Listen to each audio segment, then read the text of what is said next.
Hi, I just wanted to give an update for any moms out there who had a really rough delivery. I had a postpartum hemorrhage, or during delivery, I almost bled to death. I lost consciousness, and whether I was at the hospital or at home, it could have happened either way.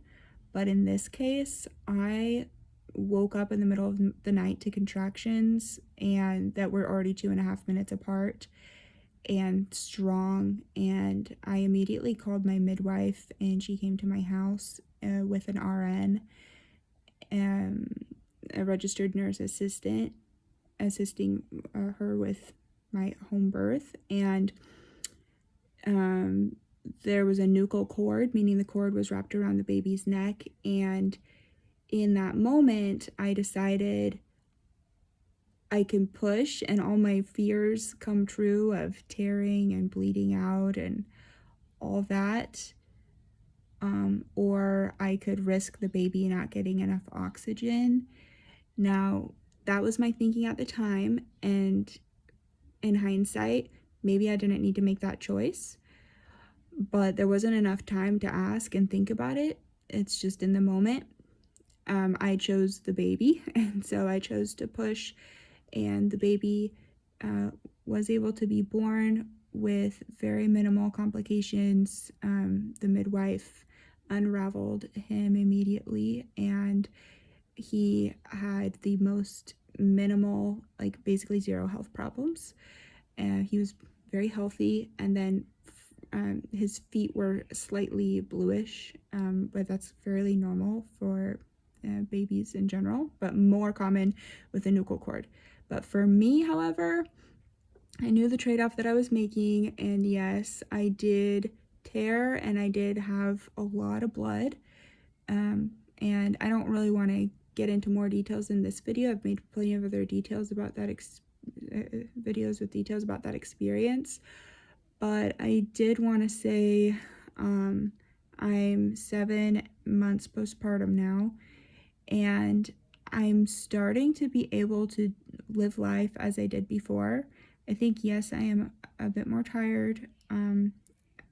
I think, of course, having a baby, a third baby, is going to tax your body, you know, and I'm another year older. But I did want to give hope for women out there who did have a situation like that, because for about 2 months, I was completely disabled. I couldn't even get up to use the bathroom. For 2 months, I couldn't stand up straight. I was literally disabled.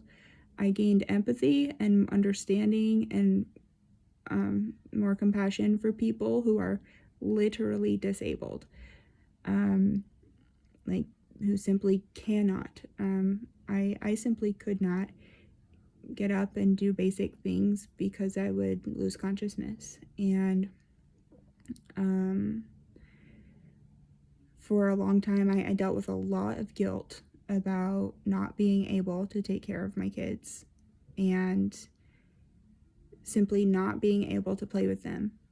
It wasn't like it wasn't as if it was difficult to take care of them. It was not a choice. And luckily, my husband works from home, and so the kids were taken care of, but not by me, and that hurt me a lot. But the point of this video is supposed to be encouraging, that because now I am able to take care of them, but back then when I was going through that, and you might be going through that, I wasn't sure if I was ever going to recover. I wasn't sure if I was going to have permanent damage, and my body was permanently damaged so that I wouldn't be able to recover and take care of them. So there is light at the end of the tunnel. I was able to recover, and I pray that you're able to recover whatever you're going through. And yeah, I'm okay. I'm okay now, and I think that I'm still improving. I think, reflecting back on my situation when I lost consciousness, and you know, at that point I wasn't able to speak or advocate for myself, Unfortunately, my midwife had a miscommunication where she somehow thought that I didn't want an IV and that I wouldn't want medical care somehow. I think there was gossip about me that from a previous healthcare worker that shouldn't have taken place, violated my HIPAA rights. And because of that, she had biased judgment when she went to take charge of being my midwife, because she had all these preconceived notions about me and who I am and what I want that were false. And I am someone who did want medical care. That was the point of hiring a midwife. Because yes, if I need an IV, I want the IV. That's why I hired them. For whatever reason, though, there was a miscommunication, and unfortunately, even though I had 2 family members there with me, they were not prepared to advocate for me, and they did not advocate for me. And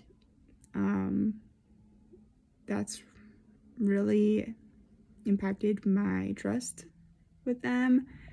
I've never talked to them about it. I don't need to make them feel guilty about it, and I won't be putting myself in that situation or them in that situation again anyways.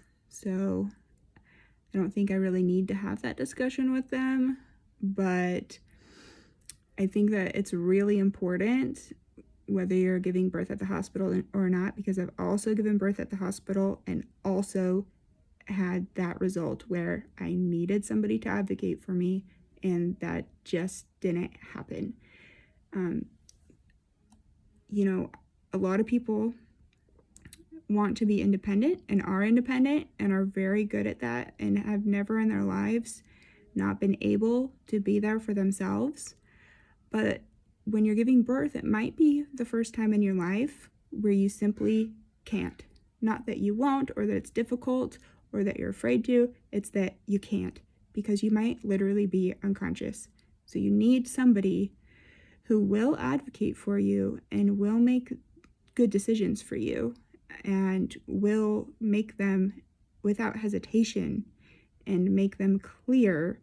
And it might be hard to find somebody who is up for that job.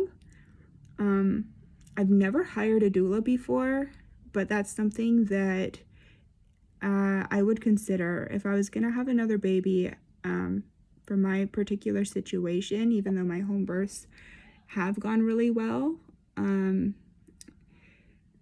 I think that given this instance of blood loss, I would probably go with an OB at a hospital, just for my health personally, for my situation personally, because I had a lot of blood loss last time. I would go to a hospital with an OB, figure out as much as I can about my own body, figure out what damage has been done over the last 3 times giving birth, and then I would hire a doula who's a professional at advocacy. I'm not saying that I have experience hiring a doula, but I am saying that it's an idea if you don't have somebody to advocate for you.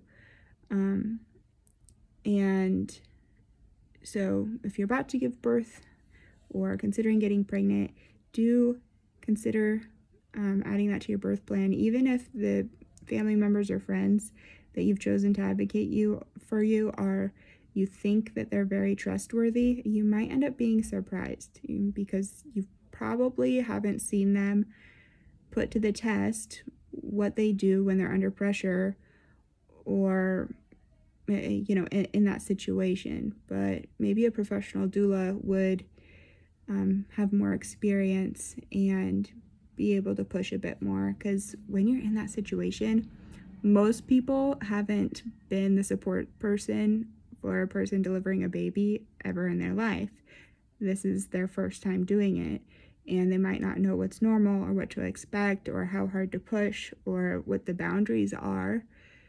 And a lot of people don't want to push too hard, or might not be sure what the mother wants to do. But I think that's critically important, because in my case, I thought that something like that might happen, and then it did, and